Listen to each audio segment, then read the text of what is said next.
요즘 이 장애인 가족들을 계속 상담하고 있습니다. 주중에 이 센터에서 약 7가정이 이 상담을 받는 가운데 있는데, 이 상담할 때마다 느끼는 게 뭐냐면 굉장히 신중해지고 굉장히 나름 긴장도 되고 그 자리에 임하게 됩니다. 여러분 혹시 상담 받아보신 적 있으실까요? 상담? 여러분 살면서 상담소에 가서 상담을 받는다는 것은 실은 보통 일이 아닙니다. 굉장히 어려운 일이죠. 나의 아픔의 문제, 힘듦의 문제를 소가리를 많이 하다가 그거를 누군가한테 얘기한다는 거예요. 그렇기 때문에 그것은 굉장히 어렵고 힘든 일이죠. 그런데 상담을 할 때 항상 느끼는 게 뭐냐면 그렇게 어렵고 힘든 얘기를 앞에서 누군가 한다는 거죠. 참 오랫동안 숨겨놨던 얘기고, 내가 힘들었습니다. 내가 너무 외로웠습니다. 내가 너무 괴로웠습니다. 근데 이 얘기하면 괴로우면 안 돼. 외로우면 안 돼. 힘들면 안 된다는 얘기만 하도 듣다가 지쳐가지고 이제 이 얘기 하지 말아야겠다. 입을 꾹 다물다가 다시 상담소에 와서 뭔가 얘기하는 그 순간, 여러분 그 순간이 얼마나 중요한지 모릅니다. 그래서 이 상담사가 굉장히 긴장이 되고 그 순간의 상담사의 표정, 말 한마디, 어렵게 꺼낸 자신의 이야기에 대한 상담사의 반응이 굉장히 중요하기 때문에 참 많이 긴장하기도 하고요. 많이 준비하기도 합니다. 말 한마디에 청량빛을 갚는다는 표현이 있죠. 정말 그런 순간이 있습니다. 너무 이해받고 싶었던 얘기를 했을 때 이해해주면 그 내담자가 너무나도 평안하고 행복한 표정을 짓는 것을 보게 됩니다. 말 한마디 한마디가 신중하고 중요한 것을 보게 됩니다. 여러분 카피라이터들은 광고에 나오는 짧은 글귀를 만들죠. 근데 이 광고를 만들 때 보면요, 이 광고의 짧은 시간에 모든 걸 담아야 되잖아요. 우리 김용경 집사님, 저희 처남이 여기어때에서 또 광고 회사를 하고 있는데 그 짧은 시간에 광고를 다 담아야 되는 거예요. 사람들이 이것을 보면서 기억이 나야 되고, 또 이것을 보면서 이 제품을 설명도 해줘야 되고, 그리고 그 가운데 또 설득까지 해야 되기 때문에 이 짧은 광고에 들어가는 문구나 또 그 광고에 사용되는 모델, 음악, 여러 가지들을 고민해서 이 노출시키는 것을 볼 수 있습니다. 지난주에, 어제죠. 어제 이 소망교회 소망부에서 이 장애인들과 함께하는 예배가 40년이 돼서 40주년 예배를 다녀왔습니다. 근데 그 위에 뭐라고 적혀 있었냐면요, 문구가 응답하라 1984. 딱 기억에 남죠. 응답하라 1984. 1984년부터 시작됐던 소망부를 기억하라는 의미로 응답하라 1984하고 예전 사진들과 그분들이 함께하는 공연들을 보면서 참 많이 기도하고 준비했다라는 마음이 듭니다. 여러분 주신교회의 비전이 뭔지 기억하십니까? 비전은 울림과 어울림. 하나님을 사랑하는 것. 표현이 예배죠. 하나님을 사랑하는 최고의 표현은 예배입니다. 예배를 통하여 하나님의 말씀의 울림을 가지고 어울림, 우리의 삶의 자리에서 이웃을 사랑하는 자리로 나아가는 것입니다. 여러분 딱 기억나죠? 울림과 어울림. 이것이 또 우리 교회의 비전이고 많은 성도들이 기억하길 바라며 한참 고민하며 지었던 부분이기도 합니다. 우리 잠언 18장 21절 말씀 같이 읽어보도록 하겠습니다. 시작! 죽고 사는 것은 혀의 힘에 달렸나니 혀를 쓰기 좋아하는 자는 혀의 열매를 먹으리라. 여러분 죽고 사는 것이 혀의 힘에 달렸다고 하고요, 혀를 쓰기 좋아하는 자는 혀의 열매를 먹는다고 합니다. 여러분 우리가 지난 날들을 돌이켜보면요, 누군가가 나에게 해준 한마디의 말로 인하여 참 힘을 얻기도 합니다. 제가 개척할 때도요, 여기 계셨던 우리 황춘규 집사님께서 조급해하지 말라 이 얘기를 많이 해주셨어요. 조급해하지 말고 해야 할 것들을 꾸준히 열심히 성실하게 해나가라 라는 얘기가 참 큰 힘이 되고 이 마음의 기억에 남기도 하고요, 그 외에 동역자들이 주었던 말들이 또 교회를 이끌어갈 때 큰 힘이 됩니다. 또 한편으로 누군가가 했던 한마디의 말로 인하여 우리는 상처받고 그것에 매몰되어 있는 경우들도 많이 있습니다. 여러분 눈을 감고 제가 하는 말의 단어를 한번 들어보시고 단어의 의미를 듣고 가슴으로 한번 느껴보셨으면 좋겠습니다. 한번 눈을 감아주시고 제가 읽겠습니다. 부정적인 언어입니다. 분하다, 답답하다, 억울하다, 섭섭하다, 불쾌하다, 얄밉다, 서글프다, 괘씸하다, 허탈하다, 짜증난다, 처량하다, 외롭다, 울적하다, 속상하다, 우라가 치민다, 부끄럽고 불안하다, 초조하다, 원망스럽다, 참담하다, 처절하다, 다투다, 사망하다, 아프다, 고통스럽다, 증오한다, 미워한다, 절망한다. 네, 어떻게 가슴으로 와닿는지 느껴보시고 긍정적인 언어입니다. 기쁘다, 기분 좋다, 반갑다, 행복하다, 흐뭇하다, 즐겁다, 자랑스럽다, 뿌듯하다, 황홀하다, 벅차다, 짜릿하다, 뭉클하다, 푸근하다, 시원하다, 후련하다, 통쾌하다, 편안하다, 든든하다, 만족스럽다, 신바람 난다, 근사하다, 멋지다, 상쾌하다, 싱그럽다, 아늑하다, 평안하다, 소망한다, 사랑한다. 네, 눈을 떠보시고 여러분 처음에 듣는 단어를 들을 때는요, 이 답답함이 밀려오죠. 예전에 여러 다큐에서도 얘기했죠. 식물에게 부정적인 언어를 들려주는 식물은 금방 죽어버리고 실제로, 그리고 클래식 음악이나 좋은 언어를 틀어준 식물들은 잘 자라납니다. 물은 답을 알고 있다는 책이었죠. 그게 그 책도 굉장히 유명한 책이죠. 물은 답을 알고 있다. 물에다가 실제로 이 부정적인 언어를 계속했을 때는 이 현미경으로 봤을 때 이 물의 가장 아름다운 입자가 육각수라고 하잖아요. 근데 그게 부정적인 언어로 할 때 깨지고, 그리고 긍정적인 언어와 축복의 언어를 했을 때는 아름답게 빛나는 걸 볼 수 있는데, 우리 몸의 대부분 물로 이루어져 있죠. 그렇기 때문에 사람이 어떤 소리를 듣고 어떤 말을 하는지는 굉장히 중요한 것을 알 수 있습니다. 그리고 우리의 언어를 가장 많이 듣는 사람이 누굴까요? 내가 하는 말을 가장 많이 듣는 사람. 그렇죠. 가족, 가까운 사람, 사랑하는 사람, 가장 내가 귀하게 여기는 사람들이 나의 말을 가장 많이 듣고 있기 때문에 어떤 말을 하는지는 참 중요하죠. 그리고 누구보다 많이 듣는 건 누구냐면 바로 나입니다. 내가 먼저 듣는 거예요. 내가 듣고 그 다음에 내가 제일 먼저 느끼는 것을 보게 됩니다. 우울증이나 불안 증상이 강한 사람들의 특징 중에 하나는 무엇이냐면 부정적인 말을 계속하는 거예요. 계속 쏟아내고 다시 듣고 느끼고 계속 반복하는 거죠.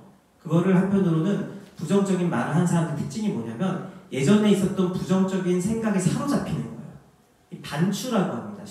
심리학에서는. 이 반추라는 게 뭐냐면 소가 되새김질하듯이 안 좋은 생각을 계속 되새김질하는 거예요. 그러니까 우리가 예전에 잘못한 걸 생각하고 깨닫고 좋은 방향, 긍정적인 방향으로 가는 게 아니라 안 좋은 것을 계속 생각하면서 부정적인 생각들을 계속하는 것이죠. 그런 분들이 우울증이나 불안 증상이 굉장히 높습니다. 근데 그분들한테 왔을 때 그런 생각하면 안 됩니다. 그런 말 하면 안 됩니다. 그렇게 반응하면 안 됩니다. 아무리 얘기해봤자 안 돼요. 그게 자동적으로 오는 겁니다. 자동적인 사고로 오는 거죠. 그래서 가장 좋은 방법은 무엇이냐면 이성적으로 접근하기보다는 정서적으로 접근하는 거예요. 이 사람이 뭔가 자기가 기분이 좋으면요, 무슨 생각을 하죠? 기분 좋은 생각을 해요. 낙관적이고 좋은 생각을 한다는 거예요. 그 생각을 들 때마다 끊으라는 것도 참 귀하고 부정적인 말을 하지 말라는 것도 귀하지만 부정적인 생각을 하지 않게끔 정서적으로 기쁨을 누리고 운동을 하고 난 다음에 사우나 같은 데 들어가면 몸이 이완되잖아요. 풀리는 겁니다. 느끼는 거죠. 그리고 부정적인 생각을 하면 몸이 막 경직되고 긴장되잖아요. 뭔가 몸을 풀 수 있는 거. 음악을 듣는 것도 방법이고요. 사랑하는 사람들과 식사를 하는 것도 방법입니다. 여러분, 하지만 부정적인 말을 계속하는 사람들의 또 하나의 특징은 무엇이냐면 재앙화 사고라고 해요. 그게 뭐냐면 분명히 이런 사고를 하기 시작하면 이렇게 될 것이다. 아, 내가 회사에서 옷 하나 내는데 이것 때문에 부장님한테 찍혀가지고 나는 잘릴 것이다. 이렇게까지 생각하는 사람들이 많습니다. 뭔가 부정적인 사고의 끝을 생각하는 거예요. 비가 많이 오는데 지난번에 강남역에서 비 와서 침수됐는데 이 정도 비면 바로 침수될 것이다. 근데 안 되죠. 조치도 취해져 있고 그때와 상황이 다름에도 불구하고 그러한 쪽으로 생각하게 되는 것입니다. 여러분, 그렇기 때문에 우리는요, 우리의 사고가 마음에서 나타나는 것이고 가슴에서 나오는 것입니다. 그래서 이 가슴이 평안하고 행복할 수 있도록 끊임없이 노력해 줄 필요가 있어요. 그 중에 가장 좋은, 모든 사람이 인정하고 과학적으로 인정한 방법은 운동이죠. 운동을 하고 나서, 땀을 쏟고 나서. 정서적으로 스트레스는 많이 받았는데 몸으로 풀지 않는 경우가 많아요. 지금 하루 종일 앉아서 정서적 스트레스를 받은 사람은 집에 와서 무기력해지니까 또 잠을 자려고 합니다. 근데 이 밸런스가 안 맞는 거예요. 몸으로 같이 풀어줄 수 있는 것이죠. 말이라는 것은 입에서 나가는 것 같지만 실은 가슴에서 나가는 것입니다. 그래서 나의 정서와 생각이 평안할 수 있도록 그 마음을 함께하는 것이 참 중요하죠. 실은 이제 예배에 대해서 생각할 때도 여러 가지가 있는데, 제가 이제 주연이와 함께하는, 또 장애인과 함께하는 그 교회를 꿈꾸며 기도하면서 생각이 많이 바뀌어진 부분이 있어요. 그게 뭐냐면, 주연이만 장애인이 아니라는 거죠. 저도 마음의 아픔이 있고, 오시는 모든 성도들에게도 마음의 아픔이 있고, 예배는 정시에 시작해서 바른 자세로 어떻게 드려야 된다, 이러한 것들보다도 한편으로는 정서적인 평안함을 가지고 그 자리에 임할 수 있게 하는 부분들이 참 중요하구나. 그게 꼭 장애인만이 아니라 모든 사람이 그렇게 임할 수 있도록 준비해서 온전한 예배를 드리는 것도 참 중요하겠다는 생각들을 하게 됩니다. 오늘 시작할 때 같이 커피를 한잔 하셨는데 조금 더 괜찮나요? 네, 그러한 부분들을 고민하게 됩니다. 여러분, 공동체, 이 주신교회의 공동체에 왔을 때 정서적으로 안정감이 가득할 수 있기를 바랍니다. 그러면서 성도들이 말하는 말들이요, 축복의 언어인 거예요. 세상에서 또 삶의 자리로 갔을 때는 스트레스 받는 것도 있고 걱정거리도 많지만 하나님 앞에 섰는 이 자리에서만큼은 서로를 축복하고 축복하는 말들이 가득 차서 이 공동체가 서로의 영혼을 살리는 아름다운 주신교회 공동체 되기를 주님의 이름으로 축원합니다. 우리 에베소서 4장 29절 말씀 같이 읽겠습니다. 4장 29절 말씀 함께 읽겠습니다. 시작. 무릇 더러운 말은 너희 입 밖에도 내지 말고 오직 덕을 세우는데 소용되는 대로 선한 말을 하여 듣는 자들에게 은혜를 끼치게 하라. 아멘. 두 가지를 얘기하고 있는데, 하나님은 무릇 더러운 말은 너희 입 밖에 내지 말고, 내고 싶을 때가 있어요.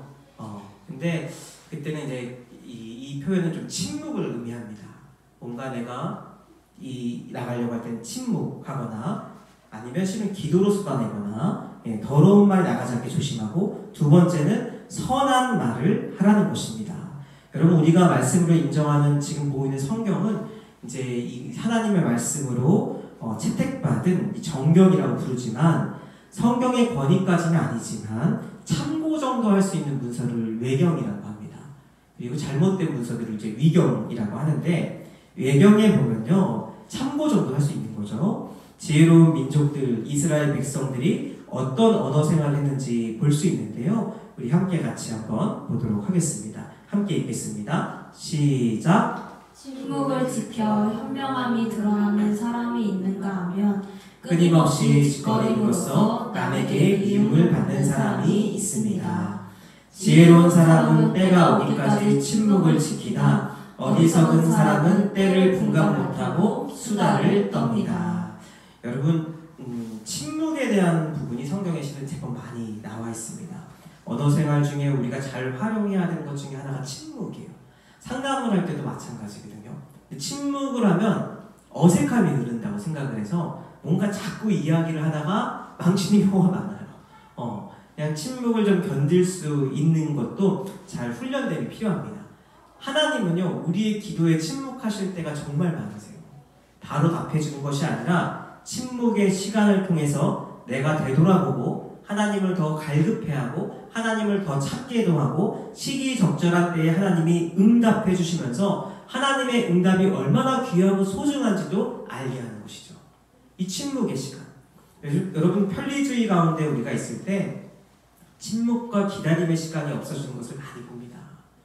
예전에 핸드폰이 없을 때는요, 성도님이 교회에 와서 상담을 받고 싶으면 와서 기다려야 했어요.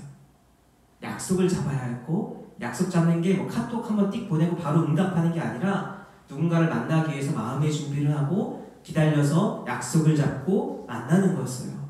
그 기다림의 시간이 굉장히 중요한 것입니다. 실은요, 기다리면서 생각이 다 정리되는 경우가 많으세요. 뭔가 기다리면서 그래 내가 이렇게 분노했었는데 목사님을 만나서 상담사를 만나서 이야기할 때 스스로 많이 정리되어 있는 경우도 많아요. 바로바로 만나지 않기 때문에 그 문제를 가지고 스스로를 돌아보면서 침묵하면서 자신의 내면을 들여다보는 것이 참 귀한 것임을 보게 됩니다. 우리 시편 141편 3절 말씀을 같이 읽겠습니다. 시작. 여호와여 내 입에 파수꾼을 세우시고 내 입술의 문을 지키소서. 시편 읽겠습니다. 악인이 내 앞에 있을 때에 내가 내 입에 재갈을 먹이리라 하였도다. 아멘. 여러분 성경의 표현들이 너무 멋지죠. 입술에 파수꾼을 세운다. 제 이 기도를 많이 합니다. 막 화가 나거나 또 제 안에 뭔가 심정의 변화가 있을 때 그냥 막 그 자동적으로 말하게 될 때가 많은데 하나님 내 입술에 파수꾼을 세워주십시오. 얼마나 귀한지 모릅니다. 저에게 주신 파수꾼 중에 하나는 찬양이었어요. 이 주연이가 많이 아플 때 날마다 숨쉬는 순간마다 찬양 아시죠? 날마다 숨쉬는 순간마다 너무 화가 날 때 여기까지만 불러도 눈물이 나는 거예요. 정말 7년간 그랬습니다. 여기까지만 불러도 하나님이 잠잠한 마음을 주시고 지금 저에게 많이 주시는 노래는 찬양은 이름 없이 빛도 없이 뭔가 내가 높아지고 막 대단한 척하고 교만해지려고 할 때마다 그런 것 때문에 마음이 힘들어질 때마다 이 찬양을 부르면 입술에 파수꾼이 세워진 것처럼 마음이 잠잠해지는 것을 보게 됩니다. 하나님을 기억하고 나의 입술을 붙들며 기도하며 나아가는 우리 성도님들 되기를 주님의 이름으로 축원합니다. 두 번째는 무엇이냐면 선한 말을 하여 듣는 자에게 은혜를 끼치게 하라 이야기합니다. 선한 말을 하라고 이야기하는데 무엇보다 선한 말을 가장 많이 우리에게 해주신 분이 누구냐면 바로 하나님이세요. 그 얘기를 들을 때 그것을 느낄 때 우리의 입술에도 변화가 있는 거죠. 하나님은요 우리를 창조하시고 지금도 너무 기분 좋죠. 우리를 지으시고 뭐라고 하셨죠? 보시기에 심히 좋았더라. 아 내가 참 연약하고 부족한 존재이지만 하나님은 나를 있는 모습 그대로 보시기에 심히 좋았더라. 감탄하셨지. 여러분 이게 믿어지는 사람의 자존감이 얼마나 귀하겠습니까? 그러니까 하나님의 그 음성 덕분에 오늘을 살아가는 것이고 이곳에 계신 우리 성도님들은 귀하고 소중하지만 때로는 실수도 합니다. 죄 가운데 거하기도 합니다. 근데 그러한 나를 위해 예수님이 십자가에 못 박혀 죽으셨지. 주님이 나를 정죄하는 것이 아니라 주님이 나를 살려주셨지. 하나님 나라로 인도해 주셨지. 매일같이 믿고 그 시야를 느낄 수 있기를 주님의 이름으로 축복합니다. 기도원을 부를 때도 마찬가지인데요. 사사기 6장 11절 12절 우리 마지막으로 같이 한번 읽겠습니다. 시작. 여호와의 사자가 아비에셀 사람 요아스에게 속한 오브라에 이르러 상수리 나무 아래에 앉으니라. 마침 요아스의 아들 기드온이 미디안 사람에게 알리지 아니하려 하여 밀을 포도주의 틀에서 타작하더니 여호와의 사자가 기드온에게 나타나 이르되 큰 용사여 여호와께서 너와 함께 계시도다. 아멘. 아멘. 여러분 자세히 말씀을 보면요. 미디안 사람에게 알리지 아니하려고 하여 밀을 포도주 틀에서 타작하더니 밀을 그러니까 이제 쉽게 얘기해서 숨어서 했다는 거예요. 미디안 사람들에게 걸리지 않으려고 숨어서 밀을 타작했는데 포도주 틀 조그만 데 들어가서 타작했다는 것입니다. 근데 하나님이 이 기도를 뭐라고 부르냐면 뭐라고 부르죠 여러분? 큰 용사요. 여러분 이 기드온이 큰 용사가 아니에요. 지금 모습은 소심하고 숨어서 이 미디안 사람들 무서워서 숨어 있었는데 큰 용사여 부르시면서 결국 이 기드온이 300명의 군사로 13만 5천 명을 이끌리는 놀라운 하나님의 사람으로 세움받게 됩니다. 여러분 하나님 이런 분이세요. 내가 너와 함께 하는데 네가 미디안 사람들이 무서워서 그 구석에 숨어가지고 포도작 틀 안에서 깨제제하게 하고 있느냐? 팩트를 이야기하면서 정죄하는 것이 아니라 하나님은요, 그 기도원이 강한 용사가 될 것을 보시고 하나님의 말씀이 먼저 선포되고 그 선포됨을 따라가는 미디안은 실제로 강한 용사가 되는 것을 보게 됩니다. 여러분, 얼마나 귀하고 소중한 것입니까? 사랑하는 주신교회 성도 여러분, 사람은요 끊임없이 우리를 약하게 만들어요.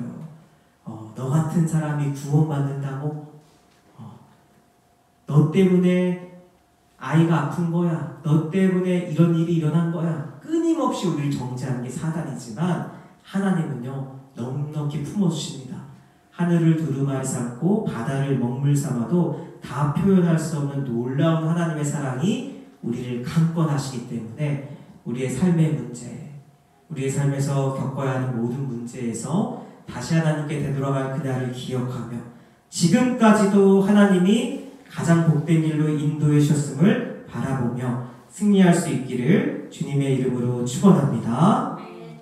마지막 이 따뜻한 말 한마디가 그리운 날이라는 시입니다. 제가 일정 부분만 읽어드리도록 하겠습니다.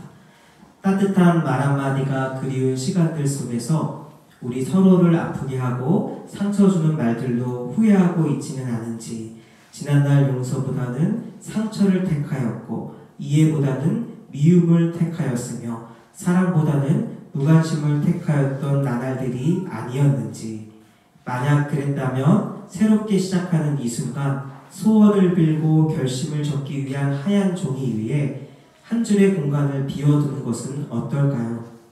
상처가 아닌 용서를, 미움이 아닌 이해를, 무관심이 아닌 사랑을 택할 수 있게 해달라고 적을 수 있게 가슴이 따뜻해지는 말 한마디, 건넬 수 있는 작은 용기를 허락해달라고 적을 수 있게 우리에게 그리움이 꽁꽁 얼어있는 마음속에서부터 시작되는 것이란 어쩌면 차가운 가슴 속에서 따뜻한 봄과 같이 훈훈한 마음은 이미 시작되었다는 것을 알려주기 위해서인 건 아닐까요? 꽁꽁 얼은 대지 아래 생명력을 가진 씨앗처럼 가슴이 따뜻해지는 작은 말 한마디처럼 그리고 그 작은 말 한마디를 건넬 수 있는 그보다 더 작은 용기와 함께 말입니다. 서로 사랑하십시오. 서로 아껴주십시오. 서로 보듬어 주십시오. 서로 용기를 주십시오. 서로 믿음을 주십시오.